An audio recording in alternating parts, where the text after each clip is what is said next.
오늘 예수님께서 한 바리새인의 집에 점심 초대를 받아 갔습니다.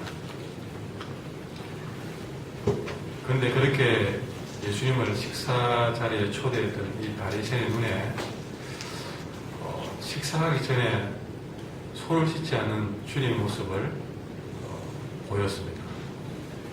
그것 때문에 이 바리새인의 마음에는 판단하는 마음이 생겼습니다.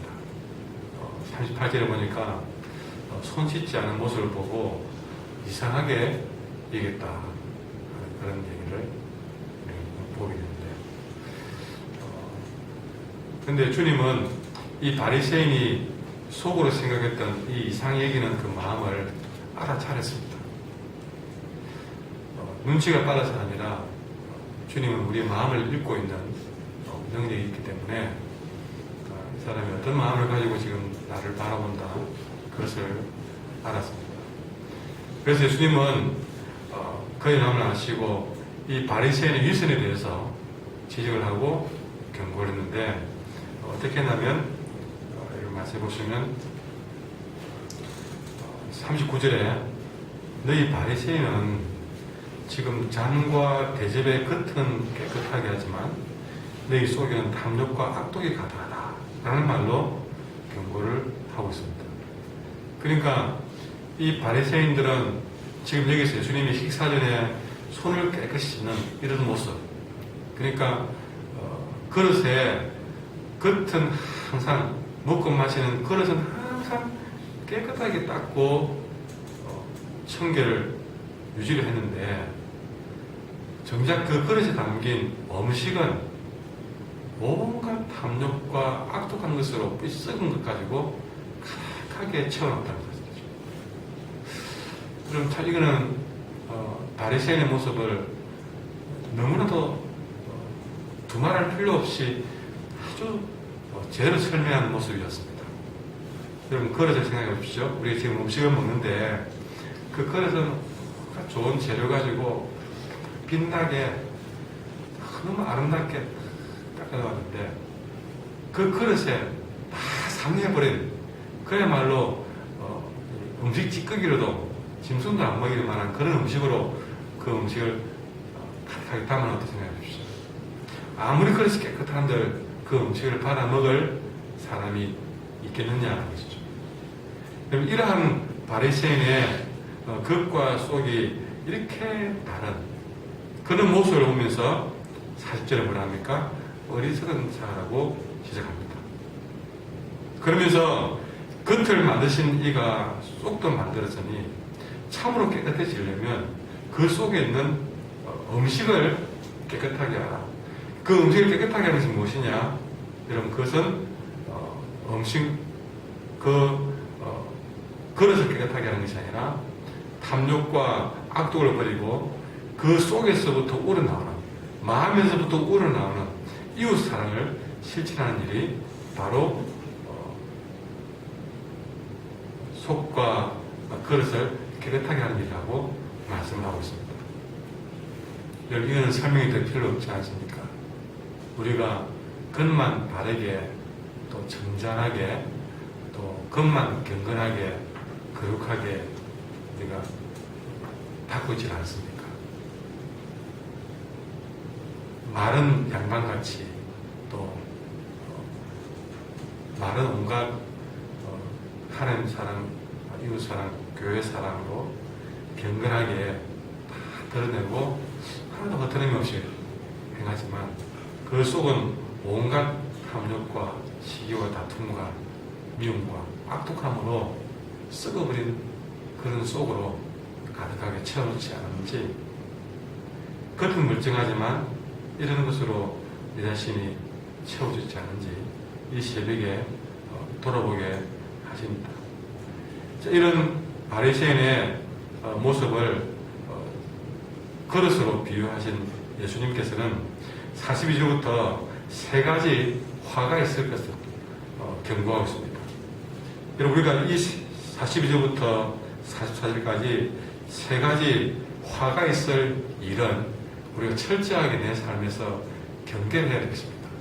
왜냐하면 주님이 대놓고 이거는 화가 있다라고 이야기를 하기 때문에 여러분, 이건 우리가 주님이 때로는 좀 그냥 둥글뭉실하게 그러지 않았으면 하는 부분도 있지만, 성경에서 화가 있을 것이라고 아주 못을 박아놓고 경고한 일은 우리가 아주 철저하게 우리는 내게 그런 일이 일어나지 않도록 체크하셔야 됩니다. 주님의 말씀은 흩어지지 않습니다.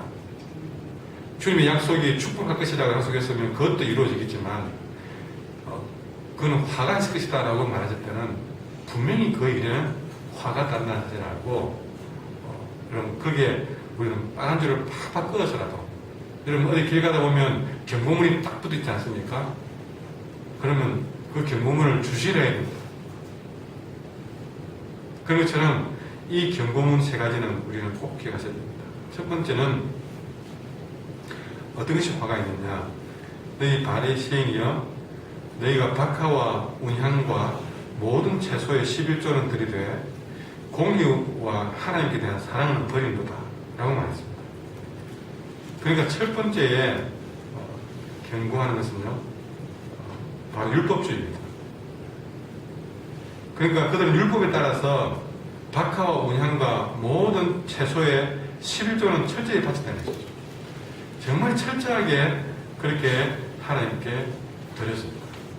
심지어는 그 열매에 숫자를 정확하게 세워서 소수점 몇 점 몇 가지 그렇게 철저하게 바쳤습니다.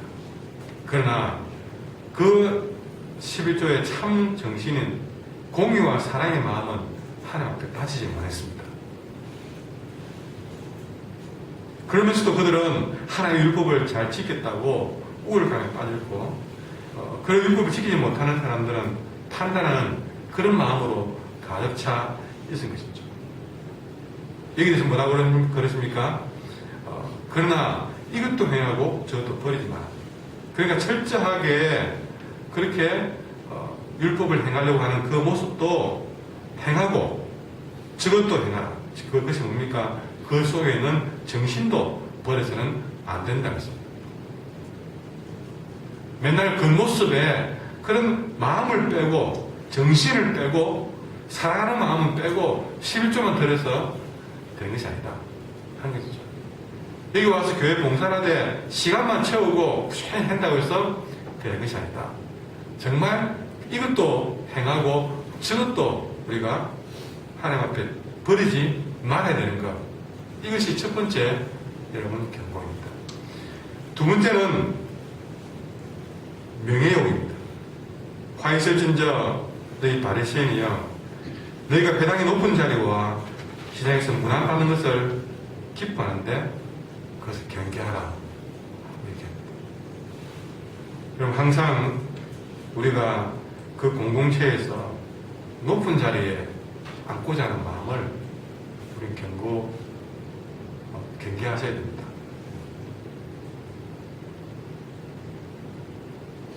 이건 끊임없이 우리가 싸워야 될, 내가 그런 마음으로 행할 때에 화가 있다는 사실을 늘 기억을 하고 행해야 될 것입니다. 적어도 여러분, 내가 높은 자리에 앉는 것에 대해서 욕심을 내지 마세요.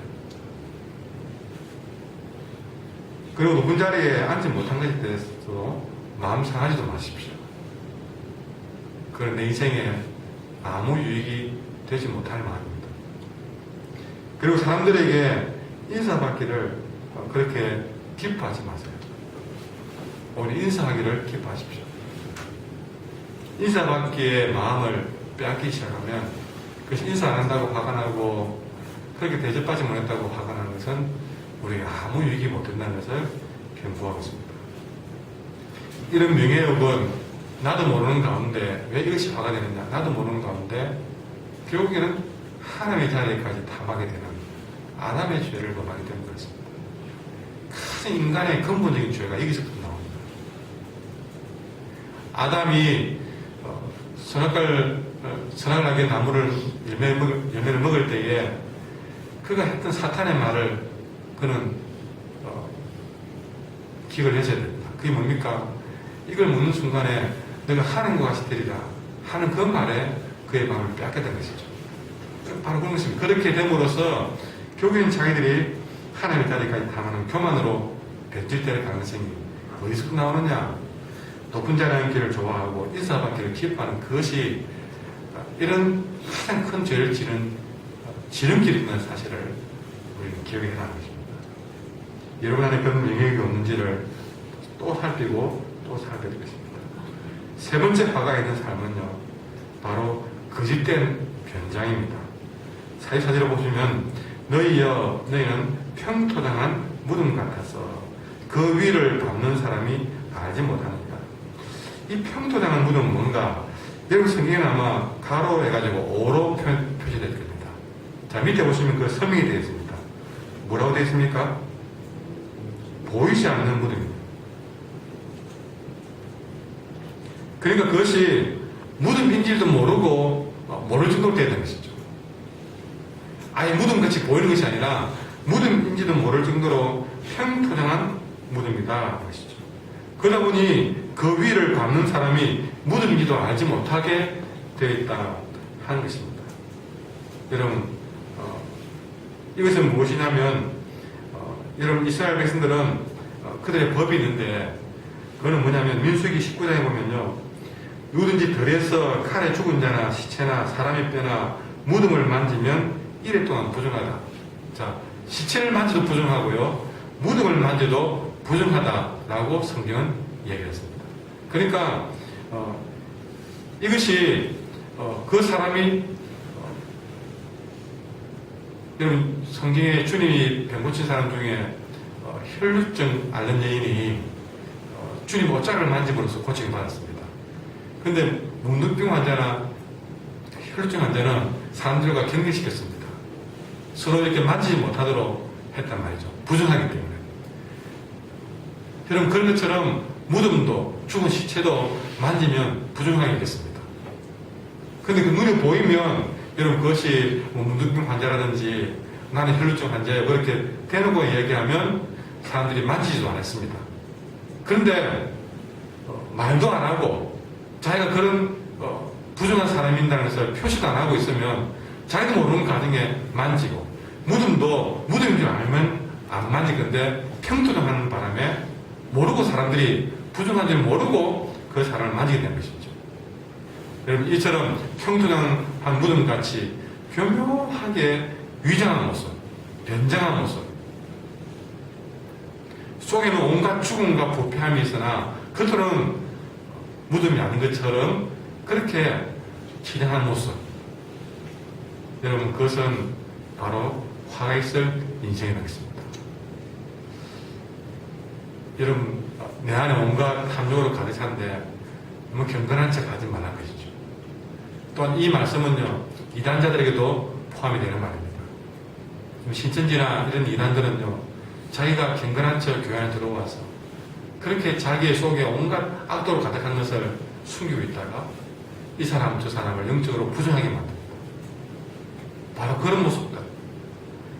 여러분 때로는 저는 이 말씀을 좀 더 확대해보고 싶은 것은요 정말 내 안에 온갖 죄로 가득하지만 그것을 놓고 나는 아무 죄가 없는 것처럼 회개할 것이 없는 사람처럼 회개하지 않은 삶도 저는 여기에 포함이 된다고 생각합니다. 살다 보면 우리는 부정한 일에 물들 수 있습니다. 죄 지을 수 있습니다. 그러나 주님 앞에 오면 그 모든 죄를 내가 연약한 죄인임을 고백하면서 주님 열심히 살려고 했지만 그게 제대로 되지 않았습니다. 나의 죄를 인정하고 다윗이 나단 앞에 회개하듯이 그렇게 회개하는 모습이 더 아름다운 일이라는 것입니다.